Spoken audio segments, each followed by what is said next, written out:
Exactly 100 years ago, on August 29th, 1923, a tantric scripture, a masterpiece really, called the Vātūlanātha-Sūtras was first published. So this text is at least 1,000 years old, possibly older, but was only published for the first time 100 years ago. Before that, it existed only in manuscripts. And there's still no good, reliable, published translation of this text. I hope to remedy that soon. But today, I just want to read to you the 13 sutras with their prologue and epilogue. But please know the scripture includes some detailed, fascinating commentary on each sutra, which I am not including in this video. But the sutras themselves are intriguing enough. I hope they will interest you in learning more about this fascinating text, the Vātūlanātha-Sūtras, which means the sutras of the Intoxicated Lord, or the Sutras of the Wild Master. Now, despite the title, the sutras are said ultimately to derive from the yoginis, the enlightened female masters of the tantric tradition, and they were merely written down by this intoxicated Lord, Vātūlanātha, as you'll hear in the prologue to the sutras.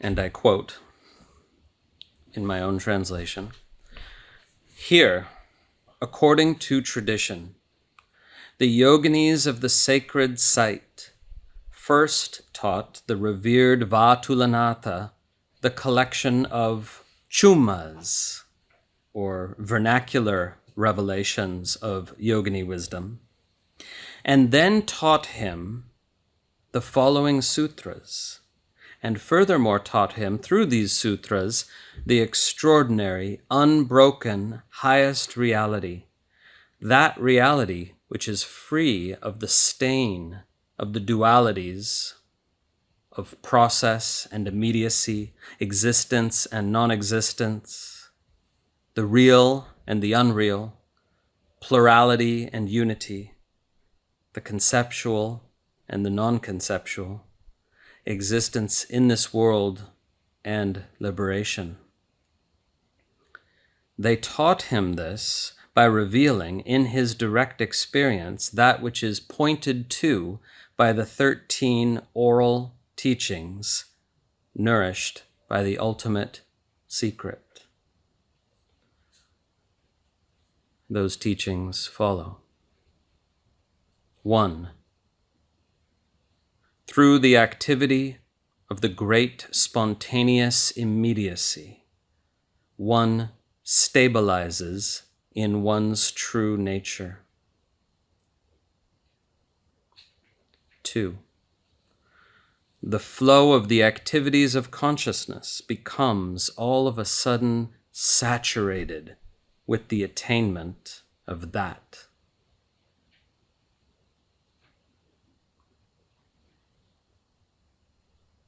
3.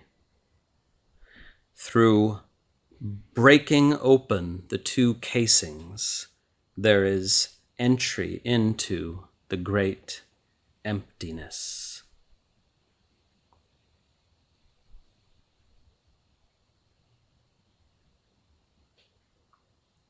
4. Through devouring the pear, there is abiding in continuous and occasionless consciousness.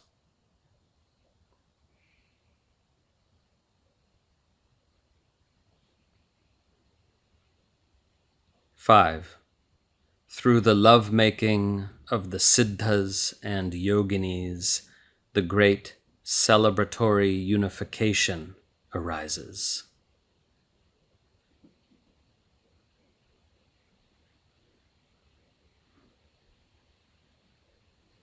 6. Through completely letting go of the three veils, one is established in the nameless state.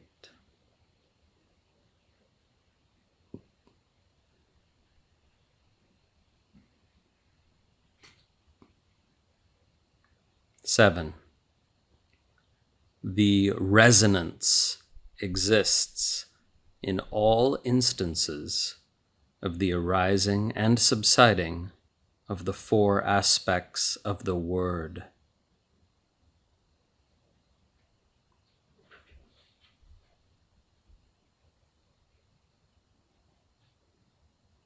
Eight, by savoring the three nectars, the experience of the Supreme Absolute, utterly free, surges up spontaneously.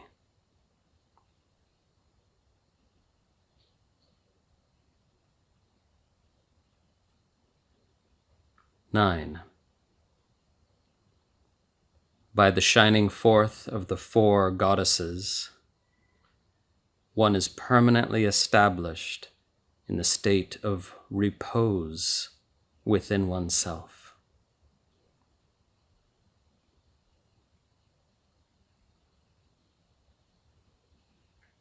10. Through the rise of the 12 currents, the great rays expand.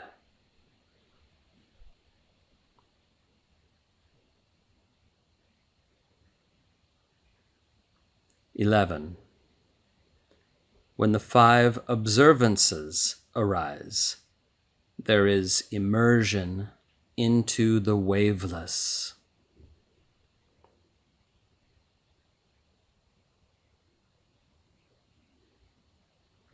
12.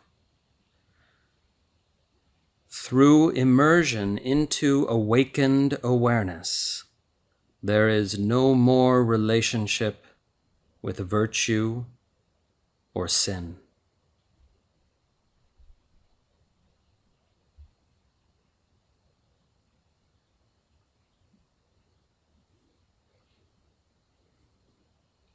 13.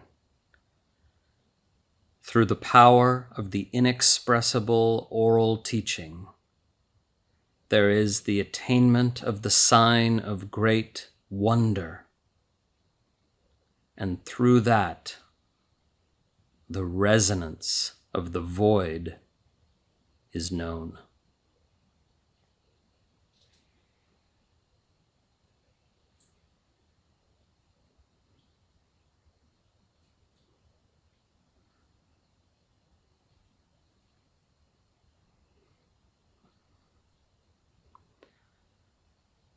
Now I'll read the epilogue. As I mentioned, I'm skipping over all the commentary on those 13 sutras, which is really fascinating stuff, and in most cases explains the sutras quite clearly and in beautiful, explicit detail for the practitioner. Epilogue. At the time of the great ecstatic union, the Melapa, the yoginis of the sacred site, in oneness with the unsurpassable state, revealed this oral tradition, rendered in the form of these sutras, to a particular avadhut named Vātūlanātha. They did so through the teaching on the direct experience of that which is pointed to by these 13 oral teachings, which are beyond the 6 religious viewpoints, the 4 Kaula transmissions, and even the Krama itself. Om.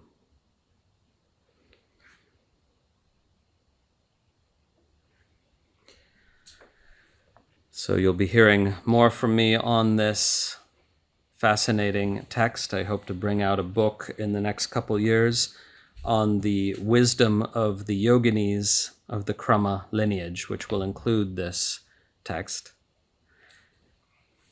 And again, it's 100 years since its publication, and we all owe a great debt of gratitude to the Kashmiri scholars who managed to get these texts published. Without them, the world wouldn't know about them today.